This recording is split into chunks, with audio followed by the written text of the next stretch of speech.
గుంటూరు నగరంలోని పలు ప్రాంతాల్లోని గ్రామ వార్డు సచివాలయాన్ని తూర్పు ఎమ్మెల్యే ఆకస్మిక తనిఖీలు చేపట్టారు. ఈ సందర్భంగా సిబ్బంది లేకపోవడంతో ఎమ్మెల్యే నసీర్ ఆగ్రహం వ్యక్తం చేశారు. శుభ్రం పరిశుభ్రం కార్యక్రమం కూడా అధ్వానంగా మారిందని ఈ కార్యాలయాలు చూస్తే తెలుస్తుందన్నారు. రిజిస్టర్లో తూతూ మంత్రంగా ఓ సంతకం మాత్రమే ఉందన్నారు. ముఖ్యమంత్రి గారు అలాగే ఉప ముఖ్యమంత్రి గారు ఐటీ శాఖ మంత్రి గారు ప్రజలకు అనేక రకాలుగా సేవ చేయాలనేటువంటి ఆలోచనతో పెద్ద ఎత్తున గవర్నెన్స్ ని ఈజీ చేసేటువంటి కార్యక్రమాన్ని తీసుకుంటే ఈరోజు సచివాలయంలో చాలా అధ్వానమైనటువంటి పరిస్థితుల్లో ఉన్నాయి.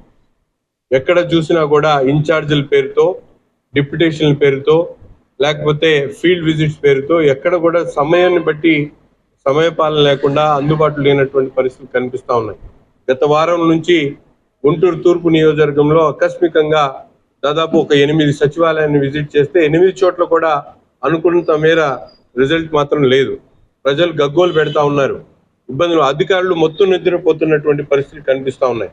ముఖ్యంగా నగరపాలక సంస్థకు సంబంధించి సచివాలయాలకు సంబంధించినటువంటి వ్యవస్థని గాడిలో పెట్టేటువంటి ప్రయత్నం కూడా జరగకపోవడం చాలా దురదృష్టకరం. ఒక శాసనసభ్యుడిగా నేనైతే ప్రభుత్వానికి ఈ నివేదికను పంపించేటువంటి కార్యక్రమాన్ని చేస్తాను.